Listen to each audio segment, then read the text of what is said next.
Iran ও হিজবুল্লাহকে ঠেকাতে প্রস্তুত Israel, শত্রু মোকাবেলায় আইডিএফকে পূর্ণ স্বাধীনতা দেওয়া হয়েছে, হুঁশিয়ারি প্রতিরক্ষামন্ত্রী। গাজায় আল নাসের হাসপাতাল চত্বরে পাওয়া গণকবর থেকে 3 দিনে 200-র বেশি লাশ উদ্ধার, নিখোঁজ প্রিয়জনের খোঁজে ভিড় স্বজনদের। মালদ্বীপে পার্লামেন্ট নির্বাচনেও বড় জয় চীনপন্থী প্রেসিডেন্ট মোহাম্মদ মুইজিউর, ভারত বিরোধী সিদ্ধান্ত গ্রহণে আর বাধা থাকছে না ক্ষমতাসীন দল পিএনসির।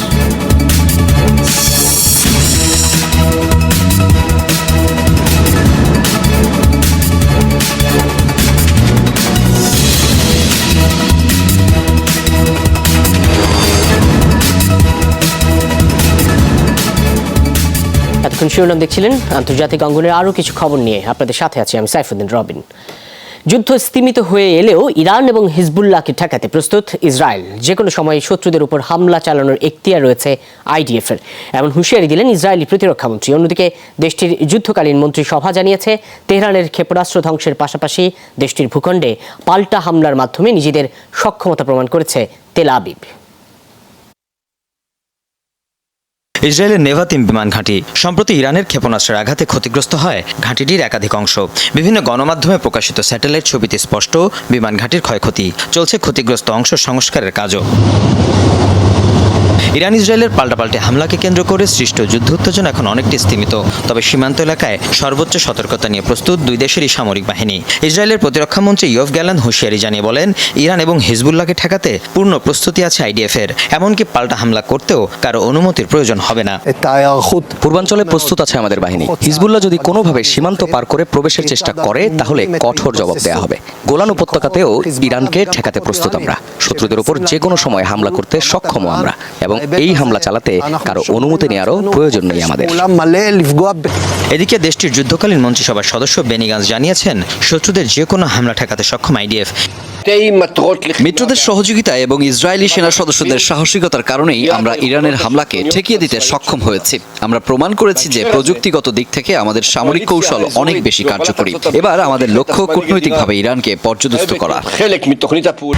এদিকে দুই পক্ষকে সংযত আচরণ করতে আবার আহ্বান জানিয়েছে যুক্তরাষ্ট্র। মীর মুশফিকা হাসান, যমুনা নিউজ।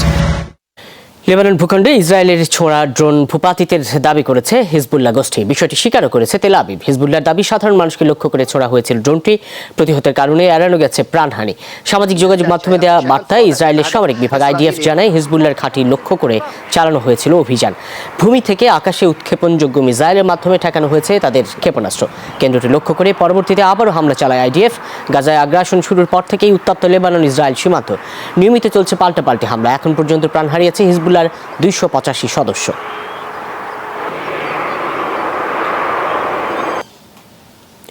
ইসরায়েলের মরুভূমিতে পাওয়া গেছে মিসাইলের ধ্বংসাবশেষ। ধারণা করা হচ্ছে সেগুলো ইরানের ছোড়া ক্ষেপণাস্ত্রের অংশ। অবশ্য এই ব্যাপারে এখনও কিছু নিশ্চিত করেনি তেল আবিব। রোববার ইসরায়েলের ডেড সি এলাকায় পাওয়া যায় ক্ষেপণাস্ত্রের এই ভগ্নাংশ। দীর্ঘ টিউবটিতে ইংরেজিতে কয়েকটি কোড লেখা। প্রথমবার বস্তুটি দেখতে পান পর্যটকরা, পরে সেটি উদ্ধার করে ইসরায়েলের সামরিক বাহিনী। ধারণা করা হচ্ছে ইসরায়েলি ভূখণ্ড লক্ষ্য করে ইরান থেকে ছোড়া হয়েছিল মিসাইলটি। ইসরায়েলের সেনাদের বিরুদ্ধে যে কোনো নিষেধাজ্ঞা এলে তা প্রত্যাখ্যান করা হবে, এই ঘোষণা দিলেন দেশটির প্রধানমন্ত্রী বেনিয়ামিন নেতানিয়াহু। রোববার জাতির উদ্দেশ্যে ভাষণ দেন তিনি। বলেন, দেশটির সামরিক বিভাগের কোনো ইউনিটের বিরুদ্ধে অবরোধ আরোপ হলে তার বিরুদ্ধে সর্বোচ্চ শক্তি দিয়ে লড়বেন। দখলকৃত পশ্চিম তীর ও গাজায় ইসরায়েলি বাহিনী কর্মকাণ্ডের পক্ষেও সাফাই গান তিনি। দাবি, আন্তর্জাতিক আইন মেনেই অভিযান চলছে। জানান, বিধি লঙ্ঘনের কোনো ঘটনা হলে আইডিএফ নিজেই তদন্ত করে ব্যবস্থা নেয়। সম্প্রতি মার্কিন কর্মকর্তাদের বরাত দিয়ে বিভিন্ন গণমাধ্যম জানায়, ইসরায়েলি সামরিক ইউনিট নেতজাহ ইহুদা ব্যাটালিয়নের উপর নিষেধাজ্ঞা দিতে যাচ্ছে যুক্তরাষ্ট্র। তাদের বিরুদ্ধে পশ্চিম তীরে মানবাধিকার লঙ্ঘনের অভিযোগ উঠেছে।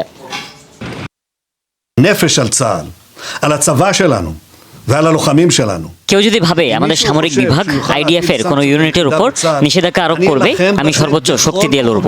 আমাদের সুরক্ষার রণক্ষেত্রে ঐক্যবদ্ধ সেনারা, আমরাও তাদের সুরক্ষায় রাজনীতির ময়দানে ঐক্যবদ্ধ। আমরা একসাথে লড়বো, একসাথে জিতবো। ইসরায়েলি সামরিক বাহিনী গোয়েন্দা বিভাগের প্রধান পদত্যাগ করেছেন। 7 অক্টোবর হামাসের নজিরবিহীন হামলা ঠেকানোর ব্যর্থতার দায় দায়িত্ব ছেড়েছেন আহারান হালিভা।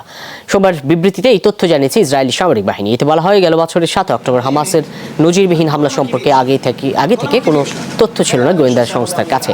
সেই দায় এবং অন্যান্য ব্যর্থতা মেনে নিয়ে পদত্যাগ করেছেন তিনি। আলোচিত ওই হামলা ঠেকাতে ব্যর্থ হওয়ার পর থেকেই চরম সমালোচনার মুখে পড়ে ইসরায়েলি সামরিক বাহিনী এবং গোয়েন্দা বিভাগ।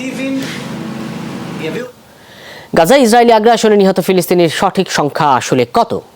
কদিন পর গণকবর পাওয়ায় সেই কঠিন বাস্তবতা সামনে আসছে বারবার। সবশেষ গাজার খান ইউনিসে আল নাসের হাসপাতাল চত্বরে পাওয়া গণকবরে 3 দিনে উদ্ধার করা হয়েছে 2 শতাধিক লাশ। নিখোঁজ প্রিয়জনে খোঁজে এলাকাটিতে ভিড় করছেন স্বজনরা। উন্নত উদ্ধার সরঞ্জাম নেই, শাবল কোদাল দিয়েই চলছে খোঁড়াখুড়ি। বুলডোজার দিয়ে সরানো হচ্ছে ধ্বংসস্তূপ। বেরিয়ে আসছে একের পর এক মরদেহ। গাজার দক্ষিণাঞ্চলীয় খান ইউনিসের আল নাসের হাসপাতাল চত্বরের দৃশ্য এটি। ইসরায়েলের আগ্রাসনে পুরোপুরি ধ্বংসস্তূপে পরিণত হওয়া শহরটি থেকে গত 7 এপ্রিল পদাতিক সেনাদের সরিয়ে নেয় তেল আবিব। এরপরই ফিলিস্তিনের জরুরি বিভাগ সন্ধান পায় গণকবরটির।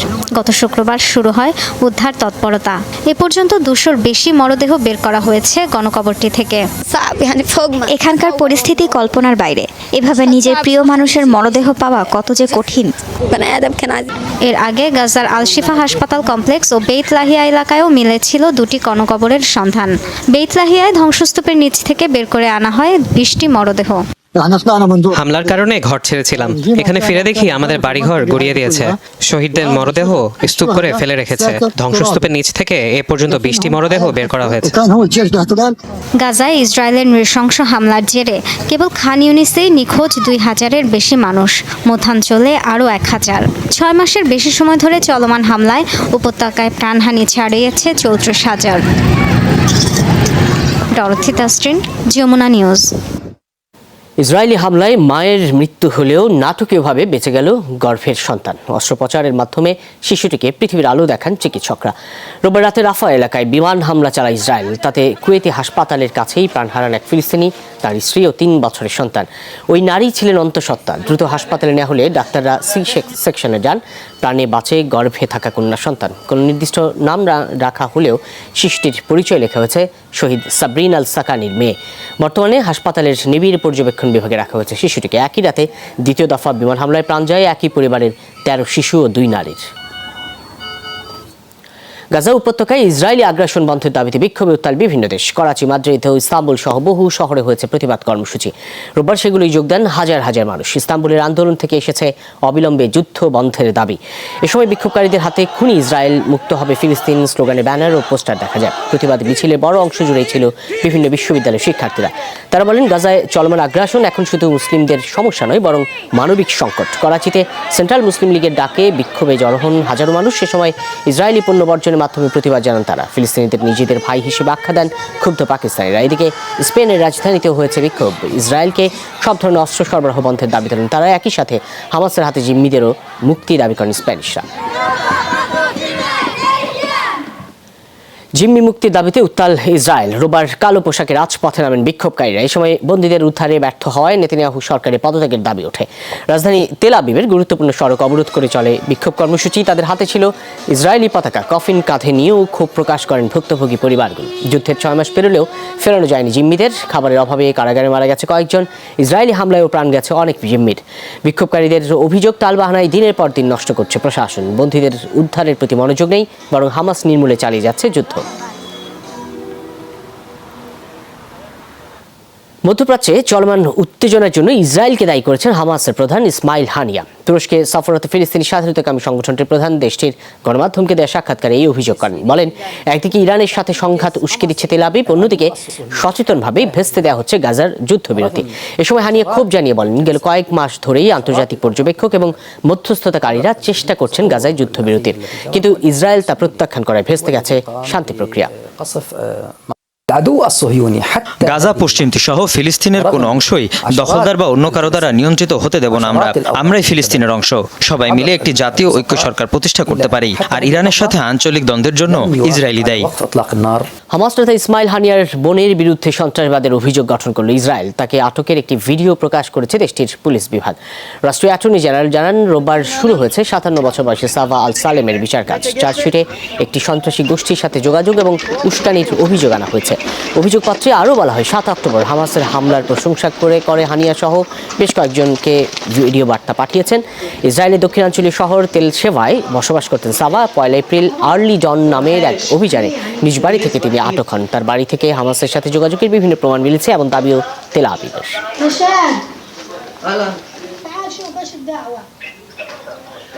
ভারতের লোকসভা নির্বাচনে মণিপুর রাজ্যের 11টি কেন্দ্রে সোমবার আবারও ভোট অনুষ্ঠিত হচ্ছে। সহিংসতার কারণে এসব কেন্দ্রে ভোট গ্রহণ স্থগিত রাখা হয়। সোমবার সকাল 7টা থেকে শুরু হয় ভোট গ্রহণ, চলবে স্থানীয় সময় বিকেল 5টা পর্যন্ত। 19 এপ্রিল প্রথম দফায় ভোট গ্রহণ অনুষ্ঠিত হয় 21 রাজ্য ও কেন্দ্রশাসিত অঞ্চলের 102 আসনে।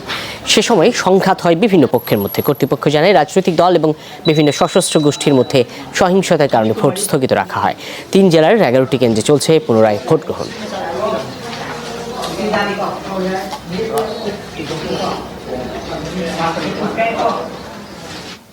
এ বিষয়ে আরও জানাতে কলকাতা থেকে যুক্ত হচ্ছেন সহকর্মী সুকান্ত চট্টোপাধ্যায়। সুকান্ত, নিশ্চয়ই শুনতে পাচ্ছেন, এখন পর্যন্ত ঠিক কত শতাংশ ভোট পড়ল মণিপুরে, আর এখনকার পরিস্থিতিটা কেমন? শান্তিপূর্ণভাবে নিশ্চয়ই ভোট গ্রহণ চলছে দ্বিতীয় দফা, এই প্রথম দফায় দ্বিতীয়বারে ভোট গ্রহণে, আর পুনরায় ভোট কেন্দ্রে ভোট হওয়ায় কেন্দ্রগুলোর নিরাপত্তা কেমন নেওয়া হয়েছে একটু জানাবেন। গ্রহণ শুরু হয়েছে বিকেল 5টা পর্যন্ত এই ভোট গ্রহণ চলবে। বিকেল 4টা ভারতীয় সময় বিকেল 4টে পর্যন্ত 72% ভোট করেছে। এই যে 11টি নতুন করে ভোট নেওয়া হচ্ছে এই বুথগুলিতে, এই বুথগুলিতে গত যে প্রথম দফার যে নির্বাচন হয়েছিল 19 এপ্রিল, সেই দিন কিন্তু এখানে গুলি চলে, বুথ ভাঙচুর হয় এবং ইভিএম মেশিন লুট হয়। সেই কারণেই কিন্তু নির্বাচন কমিশন, ভারতের জাতীয় নির্বাচন কমিশন এখানে পুনর্নির্বাচনের কিন্তু নির্দেশ দেন। এখানে 11টির মধ্যে সব থেকে যে সংবেদনশীল এবং উত্তেজনা প্রবণ বুথ রয়েছে খুররাই, থংগাম, লেইকাই, বামনকাম্পু উত্তর ক, বামনকাম্পু উত্তর বি, বামনকাম্পু দক্ষিণ পশ্চিম, বামনকাম্পু দক্ষিণ পূর্ব, খংম্যান জোন ভি। এই কেন্দ্রগুলো কিন্তু অত্যন্ত স্পর্শকাতর ছিল এবং ব্যাপক নিরাপত্তার মধ্যে দিয়ে কিন্তু সকাল থেকে এখানে নির্বাচন শুরু হয়। আধা সেনা এবং অতিরিক্ত আধা সেনা মোতায়েন করে কিন্তু নির্বাচন করা হয়। নির্বাচন কমিশনের পক্ষ থেকে সাধারণ যারা ভোটার নাগরিক তাদেরকে শান্তিপূর্ণভাবে ভোট দানের জন্য আহ্বান জানানো হয়েছিল এবং সেই জন্যই সকাল থেকে কিন্তু মানুষ এই ভোটের যে লাইনে দাঁড়িয়ে থেকে তারা কিন্তু ভোট গ্রহণ করেন। এইখানেই 3 জন গুলিবিদ্ধ হয়েছিল এই 19 এপ্রিলে ভোটের দিন। সেই ঘটনা যাতে পুনরাবৃত্তি না ঘটে তার জন্য কিন্তু ভারতের জাতীয় নির্বাচন কমিশন যথেষ্ট তৎপরতা এবং নিরাপত্তার সঙ্গে আজকের এই ভোট গ্রহণ অনুষ্ঠান সম্পন্ন করেন। অনেক অনেক ধন্যবাদ সহকর্মী সুকান্ত চট্টোপাধ্যায়।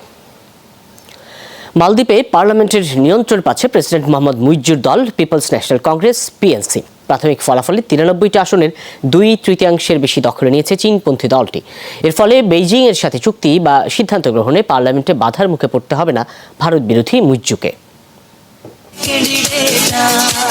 ভারত হটাও স্লোগান তুলে গত সেপ্টেম্বরে মালদ্বীপের প্রেসিডেন্ট নির্বাচনে জয়ী হয়েছিলেন মোহাম্মদ মুইজ্জু। জাতীয় নির্বাচনে তার দল সেই ধারাবাহিকতা ধরে রাখতে পারবে কিনা তা নিয়ে ছিল অনিশ্চয়তা। নিজে প্রেসিডেন্ট হলেও পার্লামেন্টের নিয়ন্ত্রণ ছিল ভারতপন্থী ইব্রাহিম মোহাম্মদ সালের দল এমটিপির হাতে। তাই চীনপন্থী মুইজ্জুর জন্য বড় পরীক্ষা হিসেবেই দেখা হচ্ছিল এবারের ভোটাভুটিকে। পরীক্ষায় বাজিমাত করেছে তার দল। রোববারের নির্বাচনে 2/3 বেশি আসন পেয়েছে পিএনসি, যা এককভাবে সরকার গঠনে প্রয়োজনীয় আসনের চেয়েও বেশি। বিরোধী আইন প্রণেতাদের বাধার কারণে এতদিন বেশ কিছু বিল পাশে ব্যর্থ হয়েছেন মুইজ্জু। তার দল পার্লামেন্টের নিয়ন্ত্রণ নিলে সেই সংকট আর থাকছে না। নির্বাচন পূর্ব প্রচারণাতেও বিষয়টি বেশ খোলামেলাভাবেই সামনে এনেছিলেন তিনি। আমার দলের প্রার্থীরা জয়ী হলে জনগণ যা চাইবে তার সবই পাবে। দেশের মানুষ উন্নয়ন চায়। সবচেয়ে জরুরি বিষয় হলো আবাসন। সবচেয়ে জনবহুল স্থানগুলোতে এই সমস্যা প্রকট, বিশেষ করে মালেতে। যারা এই সংকট দূর করতে আগ্রহী তারা পার্লামেন্টে এলেই সমাধান মিলবে। ভারত মহাসাগরীয় দ্বীপ রাষ্ট্রটির নির্বাচনের দিকে নজর রেখেছে ভারত ও চীনও, কারণ কৌশলগত অবস্থানের কারণেই মালদ্বীপের ওপর প্রভাব রাখতে চায় দুটি দেশই। ক্ষমতায় এসেই ভারতীয় সেনাদের মালদ্বীপ থেকে সরানোর উদ্যোগ নেন মোহাম্মদ মুইজ্জু। এবার জাতীয় নির্বাচনে পিএনসির জয়ের মধ্য দিয়ে চীন ঘেঁষা সিদ্ধান্ত গ্রহণে আর বাধার মুখে পড়তে হবে না প্রেসিডেন্টকে। ডরথি তাসরিন, যমুনা নিউজ। প্রবল বৃষ্টি এবং ভয়াবহ বন্যার কবলে চীনের গুয়াংডং প্রদেশ। পানিবন্দী 10 কোটির বেশি মানুষ। গত বৃহস্পতিবার থেকে টানা বৃষ্টিপাতের কারণে তৈরি হয়েছে এই দুর্যোগপূর্ণ পরিস্থিতি। ভূমিধস হয়েছে বিভিন্ন এলাকায়, নিখোঁজ কমপক্ষে 11 জন। ভারী বর্ষণে তলিয়ে গেছে কিং ওয়াং অঞ্চল, নষ্ট হয়েছে একরের পর একর ফসলি জমি। ভূমিধসে মারাত্মক ক্ষতিগ্রস্ত শত শত ঘরবাড়ি। নিরাপদে সরিয়ে নেওয়া হয়েছে কয়েক লাখ মানুষকে। তবে বৈরী আবহাওয়ায় উদ্ধার অভিযান চালাতে বেগ পেতে হচ্ছে।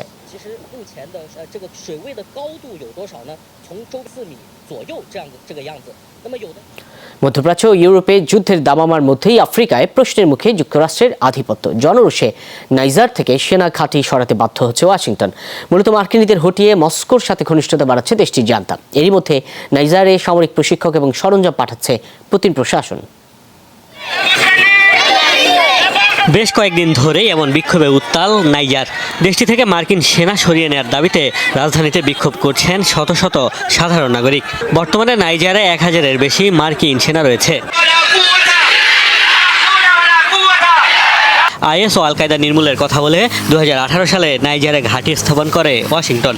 রাজধানী থেকে 920 কিলোমিটার দূরে আগাদেস শহরের সাহারা মরুভূমিতে $100 মিলিয়ন ব্যয় করে এই ঘাঁটি নির্মাণ করে দেশটি। এয়ারবেস 201 নামের ঘাঁটিটি নজরদারি সহ অন্যান্য সামরিক কাজে ব্যবহার করা হয়। গত বছর সামরিক অভ্যুত্থানের মাধ্যমে নাইজারে ক্ষমতায় বসে জান্তা সরকার। এরপর থেকে যুক্তরাষ্ট্রের সেনাদের বিতাড়িত করতে তৎপরতা শুরু করে সামরিক শাসক। তাদের এই সিদ্ধান্তে সাধারণ মানুষও দিয়েছে ব্যাপক সমর্থন। আমরা জান্তা সরকারকে সমর্থন করি এবং মার্কিন ঘাঁটি বিতাড়িত করতে চাই। মার্কিনীদের আমরা আমাদের ভূখণ্ডে দেখতে চাই না। সন্ত্রাস নির্মূলের কথা বলে তারা আমাদের দেশে অবস্থান করছে, অথচ সন্ত্রাসীদের প্রতিরোধ করতে গিয়ে মারা যাচ্ছে শুধু আমাদের সেনারাই। কখনো শুনিনি মার্কিন কিংবা ফরাসি কোনো সেনা সন্ত্রাসী হামলার শিকার হয়েছে। আমরা জান্তার মতাদর্শকে সমর্থন করি। এতদিন মার্কিন ও ফরাসি সেনারা আমাদের দেশে অবস্থান করলেও আমাদের তেমন কোনো লাভ হয়নি। রাশিয়াকে স্বাগত জানাই। আশা করি তারা আমাদের নীতিকে সম্মান করে সহযোগিতা অব্যাহত রাখবে। মার্কিন গণমাধ্যমের খবর, ধাপে ধাপে দেশটি থেকে প্রত্যাহার করা হবে যুক্তরাষ্ট্রের সামরিক সদস্যদের। একদিকে নাইজার ছাড়ছে যুক্তরাষ্ট্র, অন্যদিকে দেশটিতে তৎপরতা বাড়াচ্ছে রাশিয়া। এরই মধ্যে নাইজারে সামরিক প্রশিক্ষক ও এয়ার ডিফেন্স সিস্টেম সহ বিভিন্ন যুদ্ধ সরঞ্জাম পাঠিয়েছে তারা। পশ্চিম আফ্রিকার অন্য দেশগুলোতেও পশ্চিমাদের হটিয়ে অবস্থান শক্ত করছে মস্কো। মোস্তফা মাহমুদ, যমুনা নিউজ। নিয়ন্ত্রণ হারিয়ে দর্শকদের ভিড়ে ঢুকে গেল রেসের গাড়ি, কেড়ে নিল 8 জনের প্রাণ। রোববার শ্রীলঙ্কার দিয়াতালাওয়া শহরে হয় ভয়াবহ এই দুর্ঘটনা। আরও 20 জন আহত, বেশ কয়েকজনের অবস্থা সংকটাপন্ন। গাড়ি রেস ফক্স হিল সুপারক্রস ইভেন্টের আয়োজক ছিল লঙ্কার সেনাবাহিনী। এবার ছিল প্রতিযোগিতার 28তম আসর। 1 লাখ দর্শক উপস্থিত ছিলেন আয়োজনে। হঠাৎই গ্যালারিতে ঢুকে যায় একটি গাড়ি। ঘটনাস্থলে মৃত্যু হয় 6 জনের।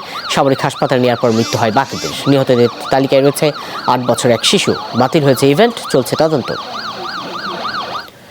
যুক্তরাষ্ট্রের কারণে বিশ্বে পরমাণু সংঘাতের ঝুঁকি বাড়ছে, এমন অভিযোগ করেছেন রুশ পররাষ্ট্রমন্ত্রী সার্গেই লাভরভ। ইউক্রেনকে সামরিক সহায়তায় বিল পাস হওয়ার পরিপ্রেক্ষিতে এই অভিযোগ করেন তিনি। এদিকে সামরিক সহায়তা বিল পাশের পরে তা দ্রুত অনুমোদন দিতে মার্কিন আইন প্রণেতাদের প্রতি আহ্বান জানিয়েছে জার্মানি। ইউক্রেনকে সামরিক সহায়তার বিষয়ে মার্কিন পার্লামেন্টে বিল পাস হওয়ার পর থেকেই চলছে তোলপাড়। রোববার এই ইস্যুতে প্রথমবারের মতো প্রতিক্রিয়া জানায় মস্কো। রুশ পররাষ্ট্রমন্ত্রীর অভিযোগ, ইউক্রেনকে সহায়তার মাধ্যমে পরিস্থিতিকে পরমাণু সংঘাতের দিকে ঠেলে দিচ্ছে যুক্তরাষ্ট্র। পশ্চিমের প্রতিটি পদক্ষেপই উস্কানিমূলক। যুক্তরাষ্ট্র তার মিত্রদের নিয়ে রাশিয়ার বিরুদ্ধে প্রোপাগান্ডা অব্যাহত রেখেছে। যুক্তরাষ্ট্র এবং ন্যাটো যে ধরনের কার্যক্রম চালাচ্ছে তাতে পরমাণু অস্ত্র সমৃদ্ধ দেশগুলোর মধ্যে সংঘাতের শঙ্কা বাড়ছে। এদিকে যুক্তরাষ্ট্রের এমন পদক্ষেপে আশাবাদী ইউরোপীয় মিত্ররা। দ্রুত অর্থ ছাড়ের বিষয়টি নিশ্চিতের আহ্বান জার্মানির। ইউক্রেনকে সহায়তায় আমরা বদ্ধপরিকর। আশা করছি কিয়েভকে সহায়তার বিষয়ে দ্রুত এবং ইতিবাচক সিদ্ধান্ত নিতে পারবেন মার্কিন আইন প্রণেতারা, কারণ আঞ্চলিক নিরাপত্তা নিশ্চিতের বিষয়টি নির্ভর করছে মার্কিন সহায়তার উপর। শনিবার মার্কিন পার্লামেন্টের নিম্নকক্ষে পাশ হয় ইউক্রেনকে সহায়তা বিল। বিলটি অনুমোদন পেলে প্রায় $6100 কোটি বরাদ্দ পাবে Ukraine. Mir Mushfika Hasan, Jamuna news. Jamuna desk এ পর্যন্তই। এতক্ষণ সাথে থাকার জন্য ধন্যবাদ সকলকে।